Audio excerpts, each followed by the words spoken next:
together. Okay, everyone, we're ready to begin. The first person to throw the softball will be Polly Allen Puffer from room 9. We only have time to give everyone one try, so do your best, okay?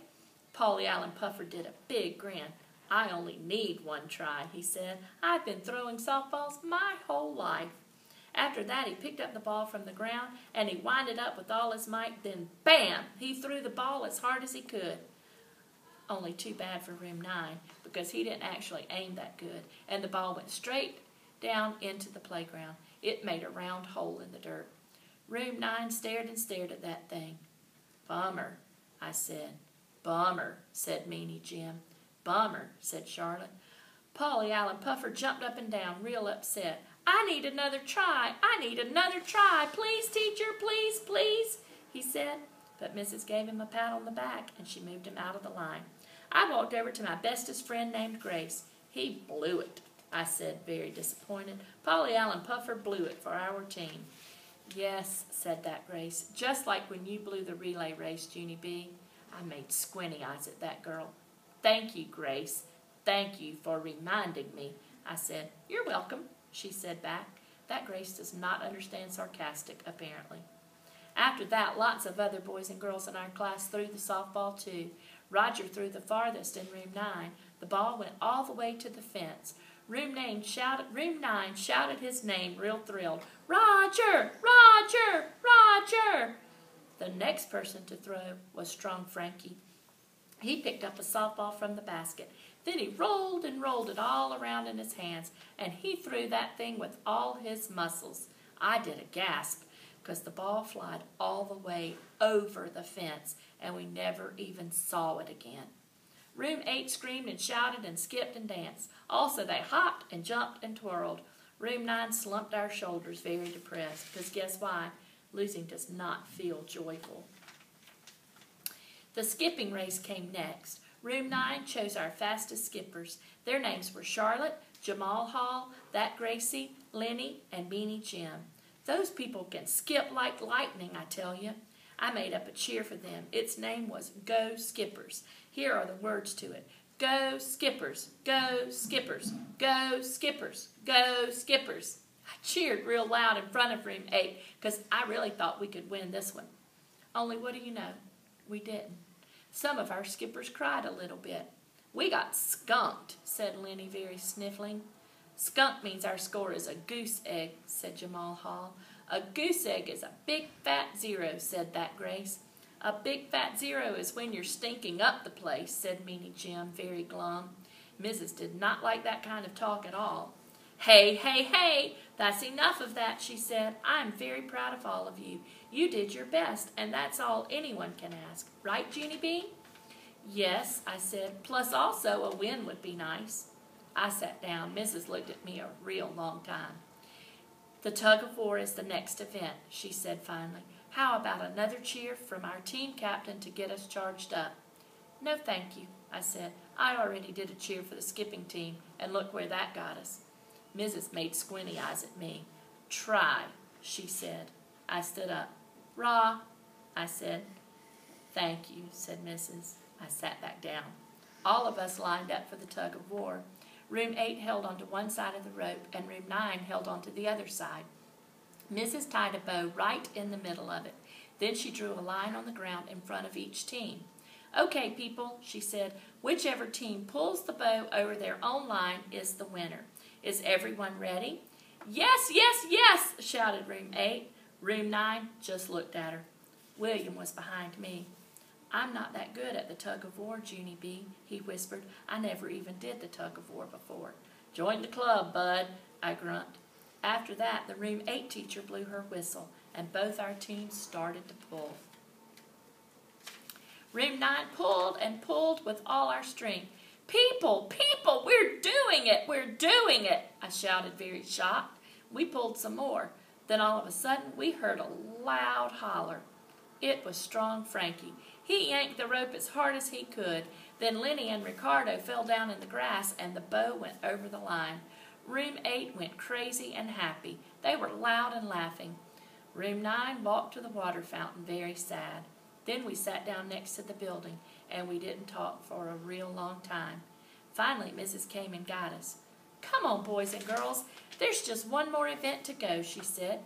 She took us to the pull-up bar. The room 8 teacher smiled real big. "All right, everybody, it's time for the pull-up contest," she said. Polly Allen Puffer stared at her. "Big whoop," he said. Then room 8 teacher tattled on him, and Polly Allen Puffer had to sit by himself for a time-out. Mrs. was not happy with us. "Okay, children, I understand that you're not in a good mood, but one of the things we learned in field day is to never give up. Room 9 is not a bunch of quitters, are we, Junie B. Jones?" I looked at room 9 faces. "Pretty much," I said.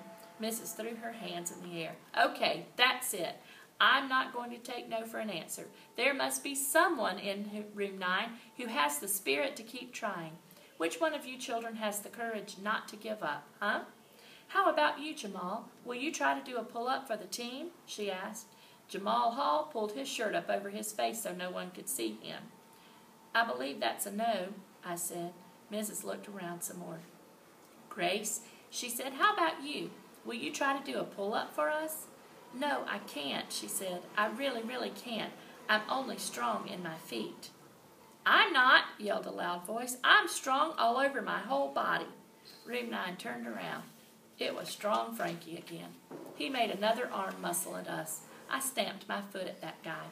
"Stop doing that, Frankie," I hollered. "Stop tooting your own horn, 'cause that is not even polite. And anyway, room 9 has strong people too. We have people who can do a jillion pull-ups, in fact. So there, ha!" Strong Frankie crossed his muscle arms. "Like who?" he asked. I put my hands on my hips. "Like lots of people, that's who. Well, like..." Just then a boy from room 9 raised his hand a teeny bit. "Like me," he said. Then he walked right up to the pull-up bar, and he stood there all by himself. I did a gasp. Then the other children did gasps too, because what do you know? It was William. All of room 9 kept on staring and staring at that boy. "Look at his little arms," whispered that Grace. "Where are his little muscles, do you think?" "William doesn't have any little muscles," said Polly Allen Puffer. "I've seen the wind blow him down on the playground." "Yeah," said Roger. "William doesn't even know what a pull-up is, I bet. Our team is going to look worse than ever." Mrs. snapped her angry fingers at us. That woman has ears like a hawk. Strong Frankie went first. The room 8 teacher lifted him up to the high bar. Then, quick as a wink, he did a loud grunt, and he pulled his chin right up to the bar. "1!" hollered room 8. Strong Frankie did another grunt. Then he pulled himself up again. "2!" shouted room 8. After that, he just kept right on going. Strong Frankie kept grunting and pulling, and room 8 kept on counting. 3, 4, 5, 6, 7. Finally, Strong Frankie dropped down to the ground. 7! 7! Strong Frankie did 7! shouted New Thelma.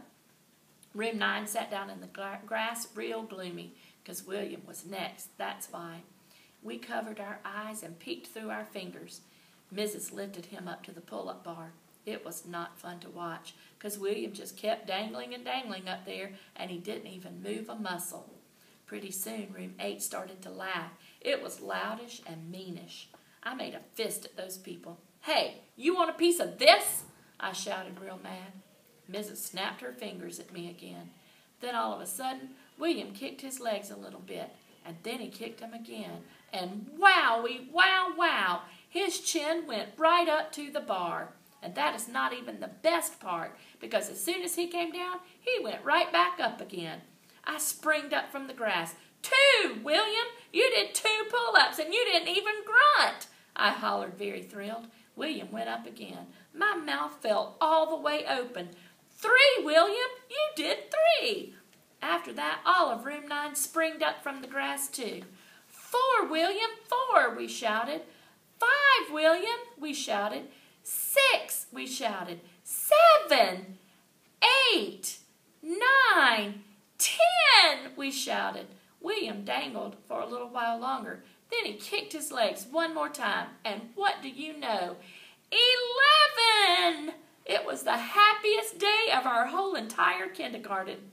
When William dropped down, all of room 9 piled on top of him. "William, William, you did it, you did it," we hollered real joyful. Pretty soon we heard a muffly voice. It said, "Get off of me," I think. Then all of us got up and we stood William on his feet. Room 9 danced all around that guy. Also, we tried to lift him on our shoulders, because he was our hero, that's why. Only our shoulders kept on collapsing. Plus, William's shoes kicked us in the face. Then all of a sudden, a bright idea popped into my head. "People, wait! I've got it! I've got it! I know how to show William he is our hero," I said. After that, I whispered my idea to Mrs., and guess what? She took the red cape right off my shoulders, and she pinned it onto William's shoulders instead, just like I told her. "William saved the day," I said. "William is our superhero. His name should be Super William, I think." William smiled real big. Then he zoomed around on the playground, and the cape flied behind him. Mrs. smiled. "See, boys and girls, see what can happen if you don't give up on yourselves?" Just then, William zoomed back to where we were. "But I still don't get it, William," I said. "How did you even do that? How did you do 11 pull-ups? Because those things are very hard." William smiled kind of shy. "I practiced, that's how. I got a pull-up bar for Christmas, and I practiced every day." Just then, William's daddy came hurrying over, and he put Super William on his shoulders. Then all of us marched back to room 9. It was like a happy parade. And here's another happy thing. Our families came and ate cookies with us, and they were proud of how we did. My family hugged me very much.